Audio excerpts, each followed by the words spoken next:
यहाँ से this you have to do like this from here only. Which page number you want?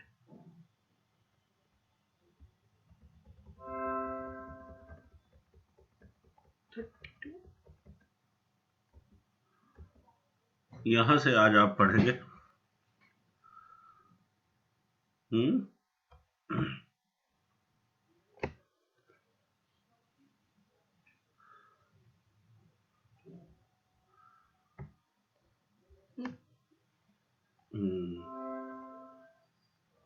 Sandeep,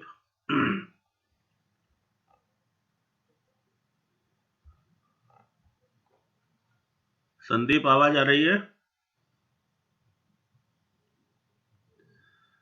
मेरी आवाज आ रही है? I am audible? सर आ रही है, सर आ रही है। अच्छा अच्छा, तो ये कठोपनिषद में जो हम कल वो कर रहे थे चर्चा, उसका एक पक्ष ये भी है कि कहीं ना कहीं हमें तीन चीजों से इस संसार में जो है लगाव होता है। एक तो ये कि हमारे साथ में जो व्यवहार हो रहे हैं वो सब यथा शक्ति जो है इस प्रकार से हो कि जिनसे आप प्रसन्न हो सकें आपस में।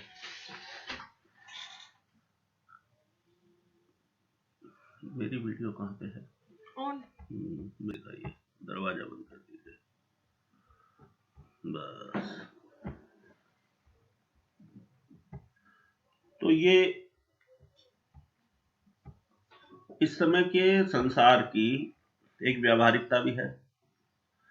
Whatever we see in this world, हमारी सबसे बड़ी समस्या तो यही है कि हम किसी से बड़े से छोटे से किसी से भी बातों से जो है एकदम परेशान हो जाते हैं। जैसे कि नचिकेता ने अपने फादर से, पिता से पूछा कि मुझे किसे देंगे आप? सबको तो आपने दे दिया, मुझे किसको देंगे, मुझे किसको देंगे? तो उस पर उन्होंने कह दिया यमराज को देंगे। तो पहला वर जो मांगा उन्होंने वो यही मांगा कि भाई किसी भी प्रकार से मेरे पिता जो है वो प्रसन्न हो जाएं और उनका जो संकल्प है यज्ञ के द्वारा वो सिद्ध हो जाए। तो ये पहला वर मांगा। देखा जाए तो इस समय संसार में सबसे बड़ी तो यही एक समस्या है कि आपस की जो हमारी प्रश्न और बातचीत का वो है वो कहीं ना कहीं एक दूसरे के प्रति इतना अच्छा नहीं हो पाता कि हम सामने वाले को उसकी बात की पूर्ति भी कर दें और प्रसन्न भी कर दें। दूसरा वर उन्होंने मांगा कि ये बताइए जो स्वर्ग है, स्वर्ग का अभिप्राय हुआ कि जो संसार में सुख शांति है उसको किस प्रकार से प्राप्त किया जा सकता है, अग्नि की उपासना करके, उसका वो मांगा। तो ये भी कहीं ना कहीं संसार से ही लिंक्ड है, दुनिया से ही लिंक्ड है। जब हम किसी बात की इस तरह की चर्चा करते हैं तो उसमें सबसे पहले हमारे पास में सुख, समृद्धि, शांति, ये सारे क्वेश्चंस आते हैं, जिसके लिए उन्होंने उसका वर मांगा। तो यमराज ने एक आचार्य की तरह उनको आंसर करते हुए कहा कि तुम्हारी इस बात से प्रसन्न होकर के मैं तुम्हें ये वर देता हूं कि आज से ये अग्नि जो है नचिकेता के नाम से ही जानी जाएगी। तीसरा वर उन्होंने मांगा कि मृत्यु के पश्चात मनुष्य कहां पर जाता है, जिसकी आगे चर्चा करेंगे हम। तो ये सारी ही चीजें देखा जाए तो मनुष्य के व्यवहार से, दैनंदिन जो कार्यकलाप उसका संसार में चल रहा है, उसी से कहीं ना कहीं ये संबंधित है। तो उसी में बता रहे हैं अब 16वें नंबर में, तम ब्रवीत प्रियमाणो महात्मा। यमराज को यहां पर महात्मा कहा गया है, अर्थात उदार हृदय वाले, महान जिनके विचार हैं, ऐसे यमराज जी ने उनको प्रसन्न होकर के कहा, वरम तवे आद्य ददामि भूय, मैं तुम्हें ये वर प्रदान करता हूं। तवेव नामना भवितायम अग्नि, तुम्हारे नाम से ही अग्नि जानी जाएगी। अग्नि अर्थात अग्निहोत्र, यज्ञ।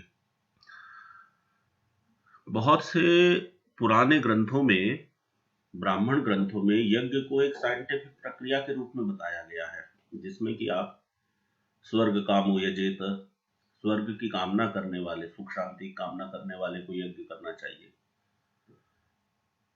धन कामो यजेत, धन संपत्ति की कामना करने वाले को यज्ञ करना चाहिए। यानी संसार के जितने भी उपाय किए जा सकते हैं इस संसार को सुख संपत्ति श्रेष्ठ बनाने के लिए, वो सब यज्ञ के द्वारा संभव हैं, ऐसा ग्रंथों में बताया गया है। तो वो कह रहे हैं कि ये अग्नि जो है तुम्हारे नाम से ही जानी जाएगी, श्रृंकाम चेमाम अनेक रूपाम गृहान, और इसको तुम एक रूप में ग्रहण करो। कैसे? जैसे माला है, अलग अलग प्रकार के मन के हैं इसमें, अर्थात अलग अलग प्रकार की विधाएं हैं, किस प्रकार से इसको आप आगे वो कर सकते हैं, इसको एक अपनी माला के रूप में मानो। इसको ऊपर पापा देखो, जब इसको ऊपर बढ़ाना हो ना तो आप इधर जाओ और फिर इसको कर दो ऐसे, ठीक है? और फिर वापस आप इधर आ जाओ ऐसे क्लिक करके, ठीक है? और इसको डबल टैप करके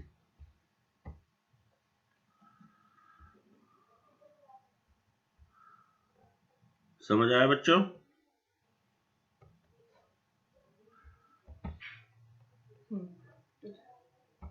On the second double. कहाँ से स्क्रॉल नहीं होगा? That is the thing. यहाँ से स्क्रॉल होगा। This much. ऐसे ही रहने दीजिए।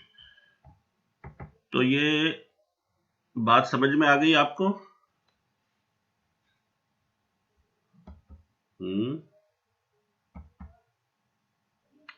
Yes sir.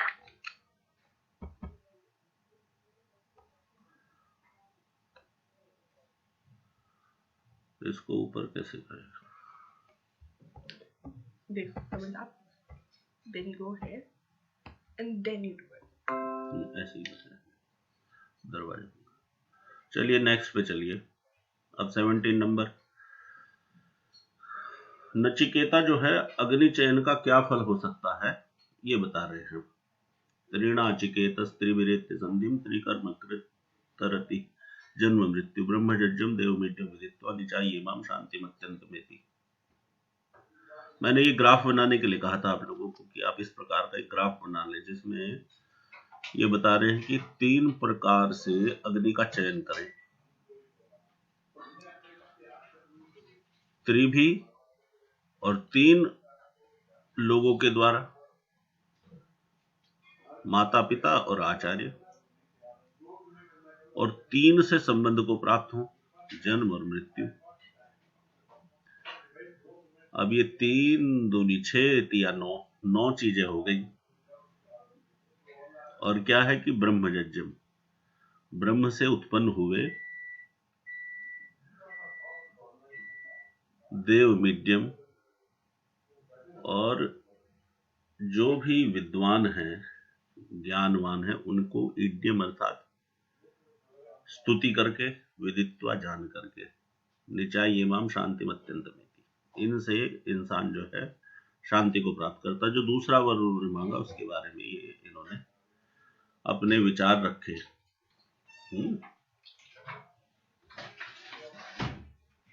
तो 3 प्रकार से तो अग्नि का चयन हो गया। 3 प्रकार से अग्नि का चयन क्या होगा भाई? एक तो अग्निहोत्र देव यज्ञ हो गया, एक आपका जो है अतिथि यज्ञ हो गया, एक बलि वैश्व देव यज्ञ हो गया। 3 प्रकार के यज्ञ हो गए। प्रातःकाल उठते ही जो है ब्रह्म यज्ञ होता है, संध्या जिसको कहते हैं। फिर अग्नि में आहुति दे देते हैं तो वो अग्निहोत्र हो जाता है। उसके बाद में घर में आए हुए विद्वान मेहमान अतिथियों का सत्कार, उसकी कुछ आहुतियां हैं, वो हो जाती हैं, अतिथि यज्ञ हो गया। बलि वैश्व देव यज्ञ अर्थात जो भी संसार में प्राणी है उन सब के नाम का कुछ अन्न निकाल देना। और माता पिता और आचार्य, जो हम यज्ञोपवीत पहनते हैं उसमें भी माता पिता और आचार्य का ही ऋण होता है। सबसे ज्यादा ऋण माता का है, फिर पिता का, फिर आचार्य का। इन तीनों के ऋण से उऋण होना। आजकल तो आप संसार में देख रहे होंगे ना, माता पिता की सेवा करने वाले लोग बहुत कम है। जैसे ही माता पिता जो है वृद्ध हो जा रहे हैं तो उनका कहीं ना कहीं इस समस्या का सामना हो रहा है कि कोई उनके लिए कुछ करने को राजी नहीं है। तो हमारी संस्कृति क्या कहती है कि ये तीन जो हैं, माता पिता और आचार्य, इन तीनों को संधिम अर्थात सुख संपत्ति शांति के लिए एक जोड़ मानिए। जोड़ मतलब जो मालाओं को मनकों को लगाने के लिए एक जोड़ लगा दिया जाता है। तीनों से इनसे संबंध को प्राप्त होते हैं। सबसे पहले माता ही तो बच्चे को सिखाती है। माता ने उत्पन्न होने के बाद में बच्चे को ओम उच्चारण सिखाया, धीरे धीरे उसको हाथ पैर चलाना, बात करना। फिर पिता ने, फिर वो गुरुकुल में जाकर के आचार्य के पास या स्कूल में जाके आचार्य के पास, टीचर के पास जाके सारे संस्कार को समझता है। तो इन तीन संबंधों से क्या करते हैं, वो जन्म और मृत्यु इनको पार कर जाते हैं। आत्मा तो कभी जन्म न लेती न मृत्यु को प्राप्त करती। कर्मों के अनुसार मनुष्य जो है अपने शरीर को वस्त्र की तरह बदलता रहता है। ये इन्होंने इसका एक रहस्य बताया कि इस प्रकार से आप शांति को प्राप्त कर सकते हैं। समझ गए?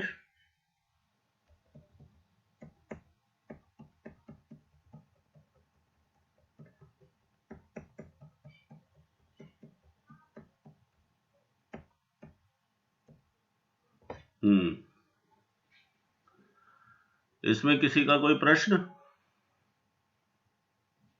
सर यमराज को किसका समान बताया गया है? आचार्य, महात्मा। अच्छा। उनसे वो प्रश्न पूछ रहे हैं और उस प्रश्न का उत्तर भी दे रहे हैं। जब उनसे वर मांगने के लिए कहा तो आचार्य रूप में उनको बता रहे हैं, शिक्षा के रूप में, और वो शिष्य बन गए। चलिए 18 नंबर देखिए। तृणाचिकेतस्त्रयमेतत् विदित्वा य एवं विद्वांश्चिनुते नाचिकेतम् समृत्युपाशान् पुरतः प्रणोद्य शोकादिको मोदते स्वर्गलोके। कह रहे कि शोक के सारे बंधनों को तोड़ करके वह व्यक्ति स्वर्ग लोक में आनंदित होता है। कौन? जो तीन प्रकार से अग्नि का चयन कर लेता है, जो मैंने इससे पहले वाले श्लोक में बताया। और नचिकेता नामक अग्नि का चयन करता है। वह क्या होता है? मृत्यु पाशात, मृत्यु के जाल से पुरतः प्रणोद्य, उन सारे सामने से उन सारे बंधनों को तोड़ देता है। शोगाति का, शोक से दूर हो जाता है।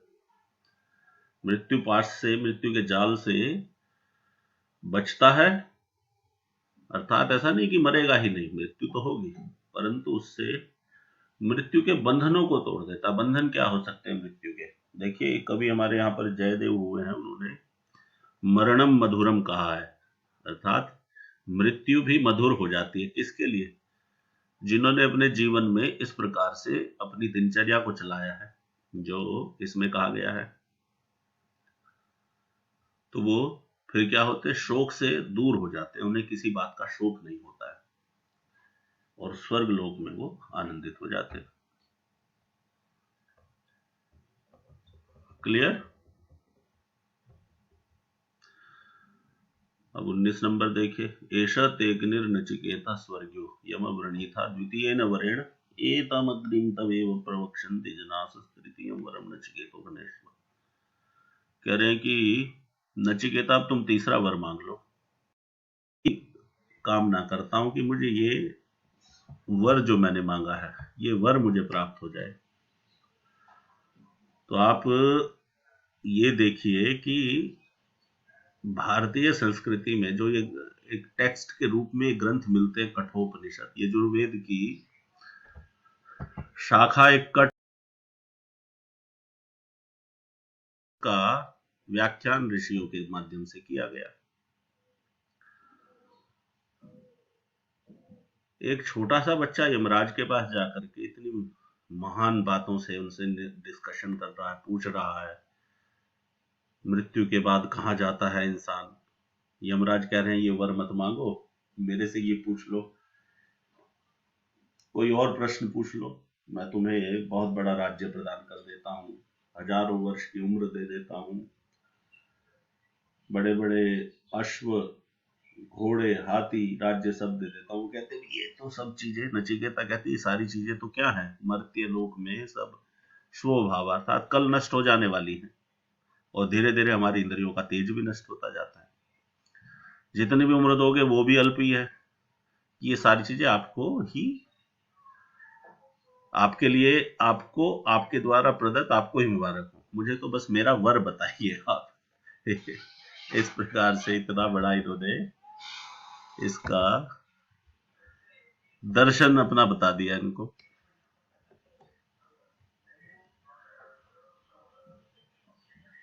जो चीजें आपको हिस्ट्री में सुनने में आ रही हैं वो भी कभी घटित हुई है ना यहाँ पर, क्यों? आप किसके, श्री राम जी के बारे में पढ़ते हैं, श्री कृष्ण के बारे में, महाभारत के बारे में, वो सब कल यदि माना जाए, बीता हुआ कल तो हुई है ना तब। आज क्या उनका नामो निशान कुछ दिखाई दे रहा है? नहीं। या हाँ, कहीं कहीं पे खोदने में कोई अस्त्र शस्त्र मिल गया, कोई वैसा वो मिल गया स्केल्टन, अब वो भी क्या पता किसका है क्या नहीं है। तो वही बात कह रहे हैं नचिकेता भी कि महाराज, मृत्यु देवता यमराज, सारी चीजें ये कल नष्ट हो जाने वाली है, मुझे तो आप उस वर के बारे में ही बता दीजिए। फिर और कहते हैं नवित्यन तर्पणीयो मनुष्य, मनुष्य कभी भी धन से पूरी तरह प्रसन्न नहीं हो सकता। लप्स्यामहे वित्तम अद्राक्ष्ण चेत्वा, और जो धन हमारे भाग्य में हमारे परिश्रम के अनुसार है हम उसको प्राप्त कर ही लेंगे। जीविष्याम यावतिष्यसि, और आपका जितना आदेश होगा, आपके द्वारा दी गई जितनी आयु होगी, कर्मों के द्वारा जितना हमने उसको अर्जित किया होगा वो भी मिल जाएगी, अर्थात आपकी कृपा भी रहेगी। वरस्तु में वर्णीय सएव, परंतु हे यमराज, हे आचार्य, मुझे तो यही जानना है कि मृत्यु के पश्चात मनुष्य का क्या परिणाम होता है, कहाँ जाता है, क्या गति क्या है उसके बाद की। ये इस प्रकार से आप वो ही मुझे वर प्रदान करें। अजीर्यतामृतानामुपेत्य जीर्णमर्त्य वदस्थ प्रजानन, अविद्यान वर्णरति प्रमोदा नाति दीर्घे जीविते कौरमिता।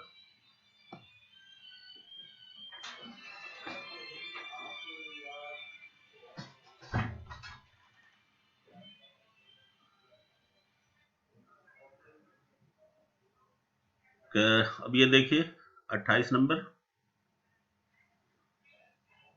किसी को कोई प्रश्न, कोई क्वेश्चन? No sir. एक तर्क और दे रहे हैं नचिकेता। अजीर्यताम अमृतानाम उपेत्य, संसार में जितनी भी वस्तुएं हैं वो धीरे धीरे जीर्ण होती जा रही हैं, अर्थात आज 10 साल का है व्यक्ति, कल 12 का होगा, तो 2 जीर्ण हो गई, 2 वर्ष। आज वर्ष जो है 2022 चल रहा है, 2 वर्ष बाद 2024 होगा तो 2 वर्ष जीर्ण हो गए। इस तरह से जीर्ण होता जा रहा है। इसको कह सकते हैं आपकी जैसे आपने कोई दूध वगैरह अग्नि पर रखा, धीरे धीरे वो पकता जा रहा है, पकता जा रहा है। अर्थात प्रत्येक वस्तु संसार में अपने उत्थान को और कर्मों के अनुसार पतन को प्राप्त करती जा रही है। It will be called as the development of human time. तो ये डेवलपमेंट या उत्थान जो है, ये जीर्णता की तरफ ही तो जा रहा है।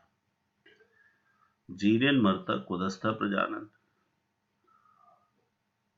पृथ्वी लोक पर, मर्त्य लोक में जो भी मनुष्य हैं, जीर्ण होते होते जो है अपनी पूर्णता को, यानी कि जो उनको प्राप्त होना है उसको सबको वो प्राप्त करते हुए अपनी यात्रा पर आगे बढ़ते जाते हैं। अविद्यायन वर्णति प्रमोद। और संसार के जितने भी भोग हैं उन सबको भी देखते हुए आनंद है, उन सबको भी देखते हुए कौन व्यक्ति ऐसा होगा जो अति दीर्घ जीवित कोरमेत। इतना लंबा जीवन जो आप प्रदान कर रहे हैं उसको कहां तक वो अपने लिए सुखदायी मानेगा। अर्थात कभी ना कभी तो कहेगा ही कि इससे अब मुझे और क्या प्राप्त हो रहा है। आगे चले।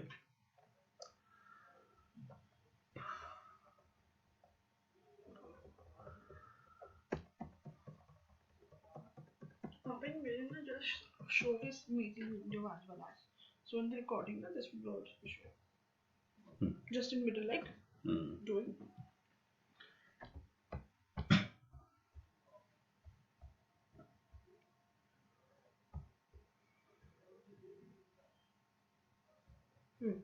और कह रहे हैं कि टाइम ओवर हो गया।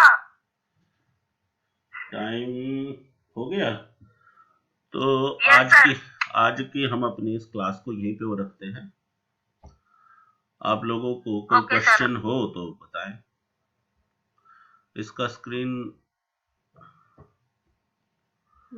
कोई बात हो तो आप बताएं उसके लिए। Sandeep, Papa, you just Puja, Poonam, see here, I'm taking Shubham. a screenshot. See there.